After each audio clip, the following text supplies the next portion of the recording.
मी अंकिता. सकाळी पोहोचल्यानंतर आम्ही थांबलो होतो एका ठिकाणी CNG भरण्यासाठी. तिथून मग गावाकडे पोहोचल्यावर बस स्टॉपवरनं सासरे आले होते माझे न्यायला, कारण की पहिलं नवीन लग्न झालेलं मुलीच्या इकडे भाकरी पाठवतात आणि मगच मुलीला नेतात, त्याच्यामुळे मग मी तिकडंच गेले डायरेक्ट. आणि थोड्या वेळाने लगेच 11-12 वाजता काम वगैरे आवरून झाल्यावर माझं बॅग वगैरे पॅक केली, कारण की पुण्याला जाताना मी लग्नाच्या साड्या वगैरे नव्हत्या नेल्या, त्या पण राहिलेल्या आणायच्या. तिला आला घरी आल्यानंतर आजीनी ते तुकडा वगैरे ओवाळून टाकलेला आणि बहिणी वगैरे त्या आधीच रेडी होऊन बसल्या होत्या, कारण की जातं पूजन करायचं होतं आज. आणि ते घाणा वगैरे पण त्याचं पण डेकोरेशन केलं होतं बहिणीने आधीच.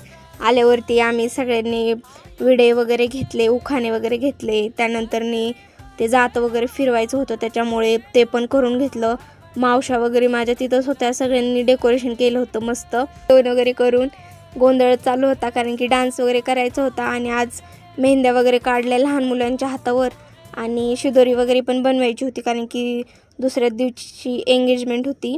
त्याच्यामुळे सगळं आवरून वगैरे घेतलेलं आमच्या मम्मी त्यांनी, मावशींनी. आणि डान्स वगैरे पण चालू होते.